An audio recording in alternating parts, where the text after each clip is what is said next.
Kenapa? Oh iya boleh. Iya, biar saya lega gitu ya hatinya ya. Ya. Jadi terjadi kebakaran di Bromo Gara-gara itu kan di Manero foto. ya foto prewed. Iya, itu yang aku sayangin banget sih sebenarnya. Kita tuh ketika di alam yang ciptaan Allah harusnya kita tafakur alam. Gimana caranya kita mensyukuri keindahan yang Allah berikan, gimana caranya kita menjaga apa yang Allah berikan. Kayak sekarang aja kan sebenarnya udara yang udah polusi kayak gini juga sebenarnya kita introspeksi diri ya. Gimana juga kita menjadi manusia udah seperti apa sih menjaga alam yang Allah berikan. Dengan adanya kayak gini kan yang rugi siapa sih? Manusia. Nah apalagi kalau cuman gara-gara segelintir manusia yang ruginya itu banyak orang dan juga alam gitu. Yang di alam tuh juga untuk rehabilitasinya juga butuh waktu yang panjang. Belum tentu juga dia bisa mengembalikan keadaan alam sedemikian rupa seperti semula lagi gitu. Jadi kalau buat aku tuh tolong oknum-oknum yang ngadi-ngadi kayak gini ditindak keras. Sebagai contoh untuk yang lainnya juga untuk lebih berhati-hati dan juga ada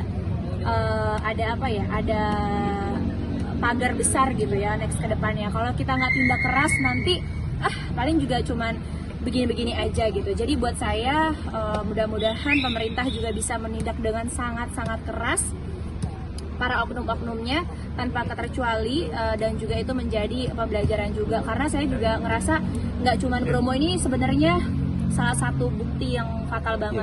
Saya kebetulan juga Sabtu Minggu tinggalnya di Puncak, dimana saya juga ngelihat Puncak itu alamnya sangat-sangat indah, pegunungannya, sungainya, tapi selalu dikotori oleh sampah yang sangat luar biasa dari wisatawan yang hadir. Ya itu yang buat aku juga sebenarnya kesadaran tingkat kita tuh jangan cuman marah ketika sudah terjadi kayak gini.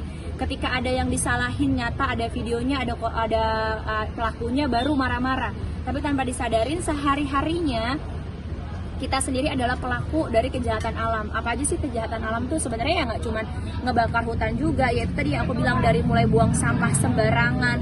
Ketika kita berwisata baik itu mungkin ke Bali, ke Raja Ampat, Pulau Komodo, semua tempat-tempat yang indah gitu ya, pantai, pegunungan.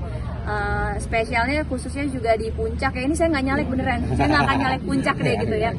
Jadi jangan dipikir saya nyalek, tapi karena saya warga separuh Puncak gitu, saya juga sedih banget gitu. Bahkan saya bikin kegiatan, saya share di YouTube saya juga waktu itu kita ngebersihin sungai. Pas kita bersihin satu hari itu kita bisa dapat berapa ratus kantong plastik. Tapi cuma satu hari itu udah kotor lagi. Karena memang itu adalah daerah wisatawan kan. Jadi makanya buat wisatawan semuanya ini menjadi cambukan dan pukulan kita bersama untuk introspeksi diri, mencintai alam, jagalah alam, bahwa alam itu adalah titipan Allah Subhanahu wa taala. Dengan alam kita diberi kenikmatan, baik itu pandangan, baik itu kebahagiaan gitu. Maka juga kita harus berbuat baik terhadap alam gitu. Karena kalau alamnya rusak, bukan alam yang rugi, tapi manusia lah yang rugi gitu sih. Dari konsepnya sendiri yang ekstrim ya, diperlukan nggak sih untuk prewed? Iya itu yang aku bilang, sebenarnya kalau kita bicara soal Islam itu nggak ada prewedding gitu ya. Karena kalau saya pribadi, prewedding itu ya setelah menikah sebenarnya prawedding.